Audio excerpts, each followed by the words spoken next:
Hello दोस्तों, this is Tripti and welcome to our channel Think Big. दोस्तों, description box में आनुवंशिकता एवं वातावरण का प्रभाव इस चैप्टर पर मॉक टेस्ट की लिंक दी गई है, तो आप वो ज़रूर सॉल्व करें और आपकी प्रोग्रेस चेक करें।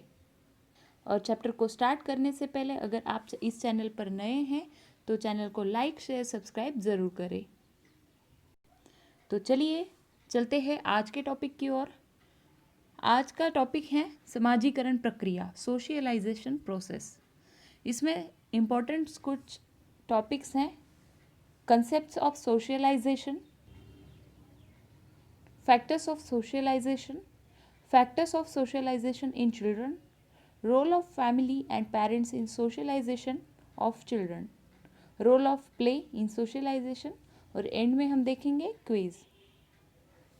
समाजीकरण अवधारणाएं, समाजीकरण की अवधारणाएं, कंसेप्ट्स ऑफ सोशलाइजेशन। सोशलाइजेशन क्या है? समाजीकरण एक ऐसी प्रक्रिया है जो नवजात शिशु को सामाजिक प्राणी बनाती है। जैसे कि हम सब जानते हैं, मनुष्य एक सामाजिक प्राणी है और अगर इस प्रक्रिया के अभाव में व्यक्ति सामाजिक प्राणी नहीं बन सकता, इससे सामाजिक व्यक्तित्व का विकास होता है। सामाजिक सांस्कृतिक विरासत के तत्वों का परिचय भी इसी से प्राप्त होता है। इसीलिए समाजीकरण यह प्रक्रिया बहुत ही महत्वपूर्ण है।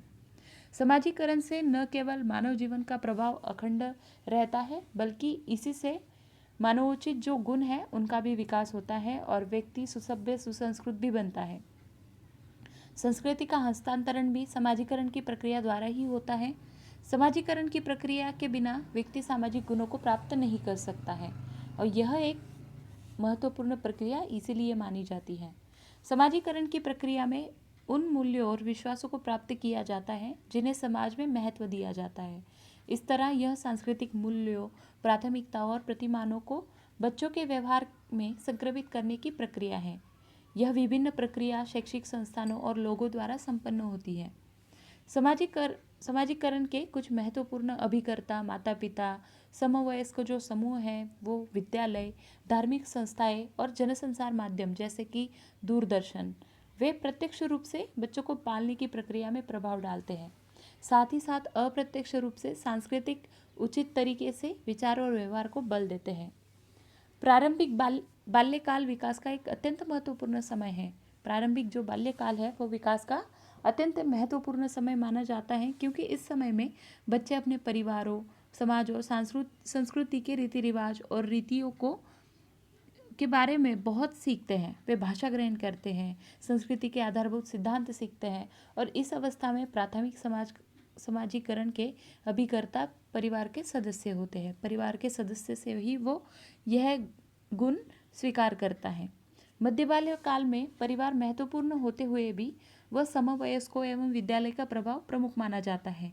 मध्य बाल्यकाल में बच्चा स्कूल में जाने लग जाता है, बाहर घूमने लग जाता है, इसीलिए परिवार का उतना महत्व है, लेकिन उसके साथ ही साथ विद्यालय का प्रभाव भी प्रमुख हो जाता है। संचार माध्यम जैसे दूरदर्शन, कंप्यूटर का प्रभाव भी उन पर पड़ता है। यही वह समय है जब सामाजिक रूढ़ियाँ और पूर्वाग्रह विकसित होने की अधिक संभावना होती है। बहुत सारे शोधों के बाद यह भी कहा जाता है कि पालने के तरीकों का प्रभाव भी बच्चे के समाजीकरण पर पड़ता है। जैसे परिवार, साथी, संचार माध्यम और विद्यालय के अतिरिक्त भी कुछ दूसरे कारक हैं जो समाजीकरण की प्रक्रिया पर प्रभाव डालते हैं। माता पिता की आर्थिक सामाजिक स्थिति और कुल परंपरा बच्चों के विकास में प्रत्यक्ष और अप्रत्यक्ष रूप से असर डालते हैं। कुल परंपरा परिवार के आकार, संरचना, शिक्षा, आय रचना और फैले हुए जाल से जुड़ी होती है। समाजीकरण का कार्य समाज में रहकर ही संभव है, समाज से अलग रहकर नहीं। यह व्यक्ति को सामाजिक परंपरा, प्रथाओं, रूढ़ी और मूल्यों, आदर्शों आदि का पालन करना और विपरीत सामाजिक परिस्थितियों में अनुकूलन करना सिखाता है। समाजीकरण द्वारा संस्कृति, सभ्यता और अन्य अनगिनत विशेषताएं पीढ़ी दर पीढ़ी हस्तांतरित होती हैं और जीवित रहती है। अब देखेंगे समाजीकरण के कुछ कारक। उसमें है पालन पोषण, सहानुभूति, सहकारिता, निर्देश, आत्मीकरण, अनुकरण, सामाजिक शिक्षण, पुरस्कार एवं दंड। समाजीकरण के कुछ महत्वपूर्ण कारक हैं। उसमें सबसे पहला है पालन पोषण। बालक के समाजीकरण पर पालक पोषण का गहरा प्रभाव पड़ता है। जिस प्रकार का वातावरण बालक को प्रारंभिक जीवन में मिलता है तथा जिस प्रकार से माता पिता बालक का पालन पोषण करते हैं, उसी के अनुसार बालक में भावनाएं तथा अनुभूतियाँ इनका विकास होता है। इसका अर्थ यह है कि जिस बालक की देखरेख उचित ढंग से नहीं होती, उसमें समाज विरोधी आचरण विकसित हो जाते हैं। हम दूसरों शब्दों में यह भी कह सकते हैं, बालक समाज विरोधी आचरण उसी समय करता है जब वह अपने को समाज के साथ व्यवस्थापित नहीं कर पाता। इस दृष्टि से उचित समाजीकरण के लिए यह आवश्यक है कि बालक का पालन पोषण ठीक प्रकार से किया जाए। दूसरा है सहानुभूति, सिंपथी। पालन पोषण की भांति ही सहानुभूति का भी बालक के समाजीकरण में गहरा प्रभाव पड़ता है। ध्यान देने की बात यह है कि जैसे शैशवावस्था में बालक अपनी सभी आवश्यकताओं की पूर्ति के लिए परिवार के अन्य सदस्यों पर निर्भर रहता है, दूसरे शब्दों में अन्य व्यक्तियों द्वारा बालक की आवश्यकताएं पूरी की जाती है। और यहाँ इस बात को ध्यान में रखना आवश्यक है कि बालक की सभी आवश्यकताओं को पूरा करना ही सब कुछ नहीं है, वरना उसके साथ सहानुभूति रखना भी आवश्यक होता है। इसका कारण यह है कि सहानुभूति के द्वारा बालक में अपनत्व की भावना विकसित होती है, अपनापन निर्माण होता है, जिसके परिणाम स्वरूप वह एक दूसरे में भेदभाव करना सीख जाता है। वह उस व्यक्ति को अधिक प्यार करने लगता है जिसका व्यवहार उसके प्रति सहानुभूतिपूर्ण होता है। अगला है सहकारिता, कोऑपरेशन। व्यक्ति को समाज ही सामाजिक बनाता है।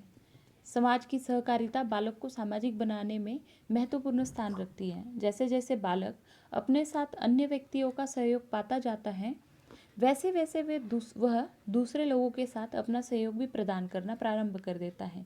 इससे उसकी सामाजिक प्रवृत्तियाँ संगठित हो जाती है। अगला है निर्देश, डायरेक्शन। सामाजिक निर्देशों का बालक के समाजीकरण में गहरा हाथ होता है। ध्यान देने की बात यह है कि बालक जिस कार्य को करता है उसके संबंध में वह दूसरे व्यक्तियों से निर्देश प्राप्त करता है। वह उसी कार्य को करता है जिसको करने के लिए उसे निर्देश दिया जाता है। इस प्रकार हम देखते हैं कि निर्देश सामाजिक व्यवहार की दिशा को निर्धारित करता है। अगला है आत्मीकरण, आइडेंटिफिकेशन।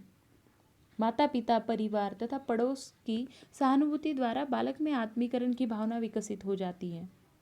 जो लोग बालक के साथ सहानुभूतिपूर्ण व्यवहार करते हैं, उन्हीं को बालक अपना समझने लगता है तथा उन्हीं के रहन सहन, भाषा तथा आदर्शों के अनुसार व्यवहार करने लगता है। अगला है अनुकरण, इमिटेशन।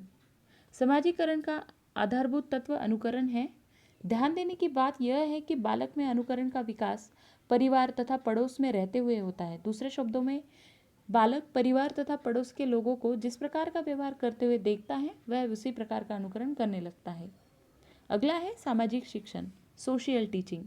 अनुकरण के अतिरिक्त सामाजिक शिक्षण का भी बालक के समाजीकरण पर गहरा प्रभाव पड़ता है।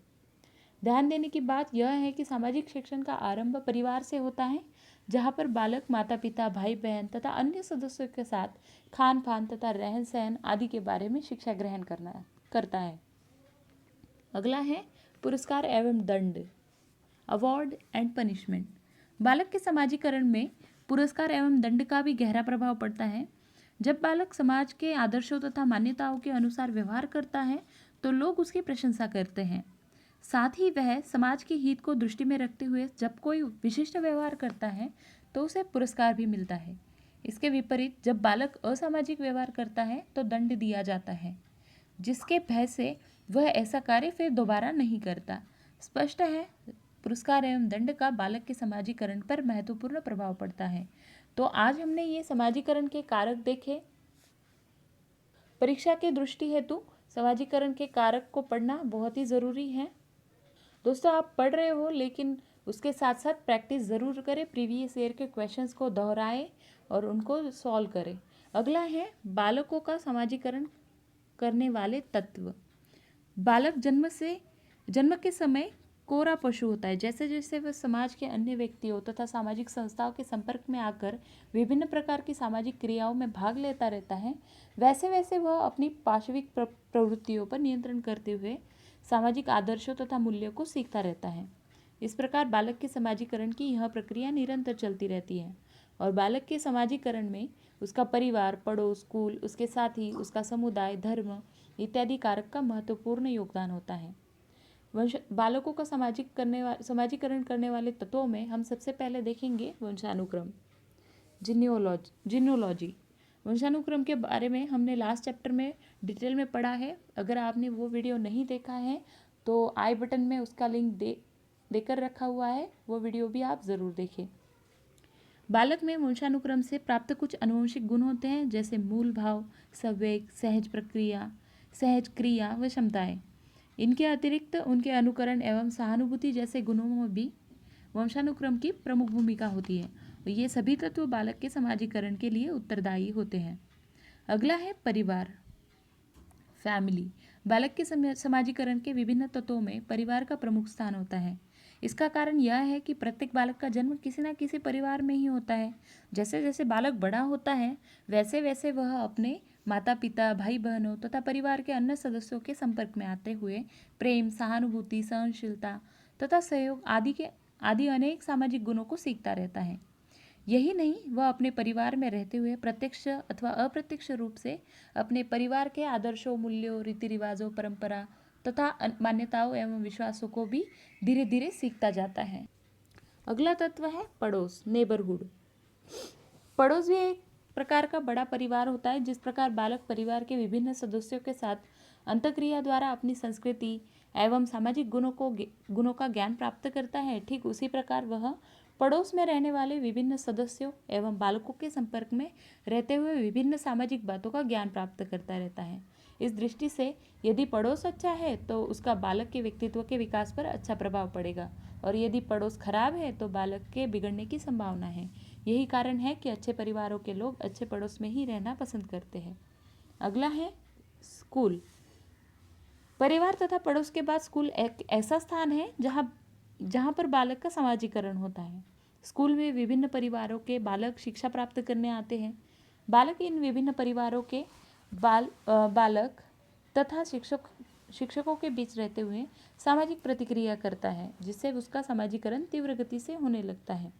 स्कूल में रहते हुए बालक को जहाँ एक और विभिन्न विषयों की प्रत्यक्ष शिक्षा द्वारा सामाजिक नियमों, रीति रिवाजों, परंपरा, विश्वासों तथा आदर्शों एवं मूल्यों का ज्ञान होता है, वहीं दूसरी ओर उसमें स्कूल की विभिन्न सामाजिक योजनाओं में सक्रिय रूप से भाग लेते हुए अप्रत्यक्ष रूप से विभिन्न सामाजिक गुणों का विकास होता रहता है।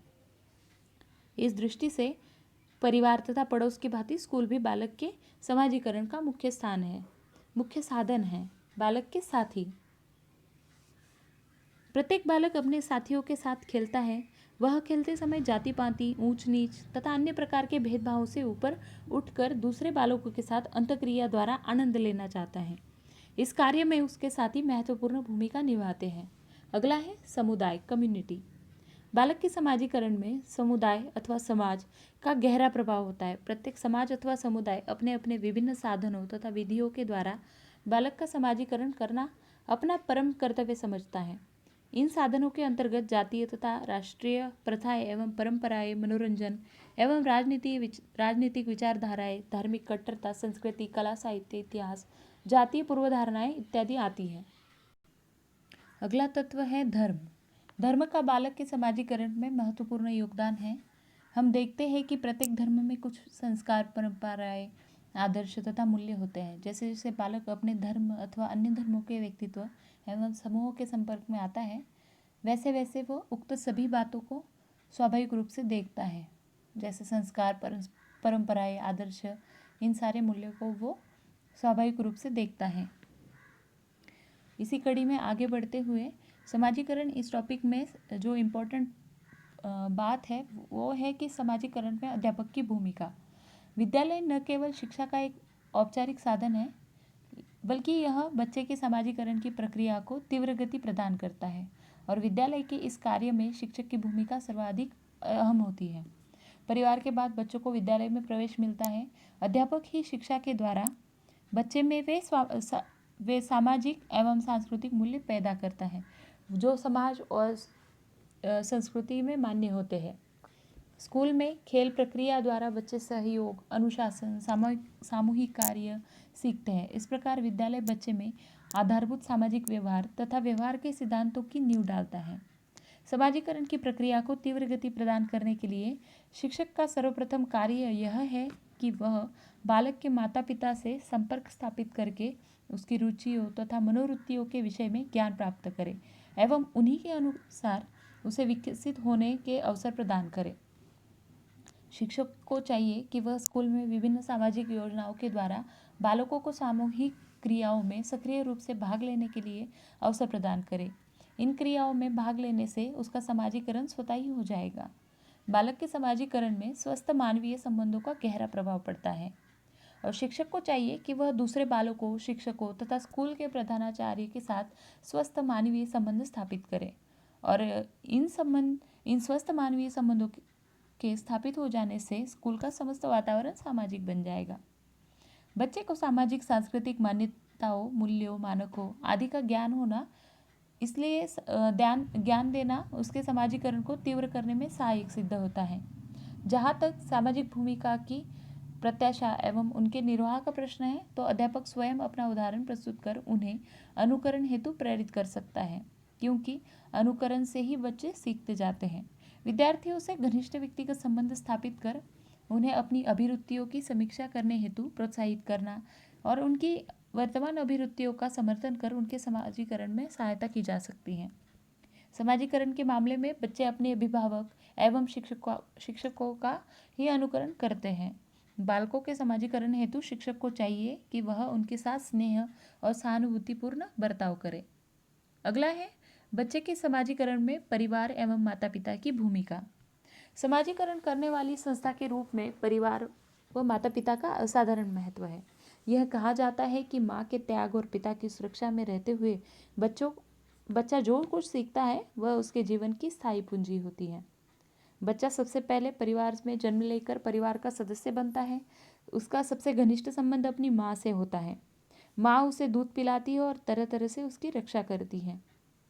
परिवार में ही बच्चे को सर्वप्रथम यह ज्ञान होता है कि कौन कौन से काम करने चाहिए और किन किन कार्यों से बचना चाहिए। इससे बच्चा धीरे धीरे यह सीख जाता है कि समाज में क्या अच्छा है और क्या बुरा और समाज उससे क्या चाहता है। धीरे धीरे वह उन भावनाओं, मान्यताओं और परंपरा नियमों को भी जान लेता है जो समाज में प्रचलित होते हैं तथा समाज को मान्य होते हैं। माँ बाप की सामाजिक प्रतिष्ठा एवं परिवार के आर्थिक स्तर का भी बच्चे के समाजीकरण पर प्रभाव पड़ता है। संपन्न परिवारों के बच्चों के सामान्यतः स्वयं को श्रेष्ठ मानने की भावना होती है। इसके विपरीत निर्धन परिवारों के बच्चों में सामान्यतः निर्धनता के कारण हीन भावना पनपती है, जिससे उसे सामाजिक समायोजन में भी कठिनाई होती है। अच्छे एवं सुसंस्कृत परिवारों के बच्चे भी सामान्यतः सुसंस्कृत होते हैं, जबकि विभिन्न सामाजिक आर्थिक समस्याओं से ग्रसित परिवारों के बच्चे सामान्यतः झगड़ालू अथवा अपने परिवार के सदस्यों की प्रकृति के अनुरूप होते हैं। अगला है समाजीकरण में खेल की भूमिका। Role of play in socialisation. बालक के शारीरिक एवं सामाजिक विकास में खेल की भूमिका महत्वपूर्ण है। खेल को बालक की रचनात्मक, जन्मजात, स्वतंत्र, आत्मप्रेरित, स्फूर्तिदायक, स्वलक्षित तथा आनंददायक प्रवृत्ति कहा जाता है। खेल क्रियाओं द्वारा बालक को आत्माभिव्यक्ति का अवसर मिलता है, जिससे उसे समाजीकरण में सहायता मिलती है। अधिकांश खेलों में मुख्यतः अन्य साथियों की आवश्यकता होती है, इसलिए उनका स्वभाव मुख्यतः सामाजिक होता है। इसलिए खेल क्रियाओं द्वारा बच्चे में सामाजिक दृष्टिकोण का विकास होता है। अन्य बच्चों के साथ खेलने से बच्चे अपरिचित लोगों से सामाजिक संबंध प्रस्थापित करना तथा उन संबंधों से संबंधित समस्याओं का समाधान करना सीखता है। समूह द्वारा अपनाए जाने या उसमें लोकप्रिय होने पर बच्चे में सुरक्षा की भावना आती है, जो समाजीकरण के लिए बहुत ही आवश्यक है। खेलों के जरिए बच्चों में समूह के नेतृत्व में के गुणों का भी विकास होता है। खेलों में कुछ विशिष्ट नियमों एवं अनुशासन का पालन करना होता है। यह बालकों को अनुशासित होने में सहायता करता है। खेल में हार जीत का अनुभव बच्चों में सहनशीलता का विकास करता है, जो समाजीकरण में अत्यंत आवश्यक है। तो चलिए चलते हैं आज की अभ्यास प्रश्नमाला की तरफ। इसमें सबसे पहला प्रश्न है, समाजीकरण का अर्थ है। समाजीकरण मानदंडों का कठोर रूप से पालन करता है। समाज में समायोजित होना, सामाजिक मानदंडों के विरुद्ध विद्रोह करना, सामाजिक विविधता को समझना। तो समाजीकरण का अर्थ है समाज में समायोजित होना। दूसरा प्रश्न है, निम्न में से क्या बच्चों के समाजीकरण में प्रमुख भूमिका निभाता है? खेलकूद, अच्छे कपड़े, बच्चे की सुंदरता, बच्चे की अच्छी पाठ्य पुस्तक। तो इसका सही उत्तर है खेलकूद। अगला प्रश्न है, सबसे अधिक गहन और जटिल समाजीकरण होता है किशोरावस्था के दौरान, पूर्व बाल्यावस्था के दौरान, प्रौढ़ावस्था और व्यक्ति के पूरे जीवन में। तो इसका उत्तर है किशोरावस्था के दौरान। बालक के समाजीकरण की प्रक्रिया कब प्रारंभ होती है? जन्म के 3 वर्ष के बाद, जन्म से, किशोरावस्था में, वयस्क होने के बाद। तो इसका सही उत्तर है जन्म से। अगला प्रश्न है, समाजीकरण की प्रक्रिया में अनुकरण को उपयोगी तथा विकासात्मक बनाने के लिए आवश्यक तत्व है। परिवार एवं पड़ोस, गांव एवं शहर, देश एवं राजनीति, परिवहन एवं संचार साधन। तो समाजीकरण की प्रक्रिया में अनुकरण को उपयोगी तथा विकासात्मक बनाने के लिए जो आवश्यक तत्व है वो है परिवार एवं पड़ोस। तो आज हमने डिस्कस किया समाजीकरण की प्रक्रिया। अगर आपको ये टॉपिक अच्छा लगा हो तो चैनल को लाइक, शेयर, सब्सक्राइब ज़रूर करें और कमेंट बॉक्स में और भी आपको जिन टॉपिक्स पर आप डिस्कस करना चाहते हैं उसके बारे में ज़रूर लिखें। Keep watching, keep learning and think big. Thank you.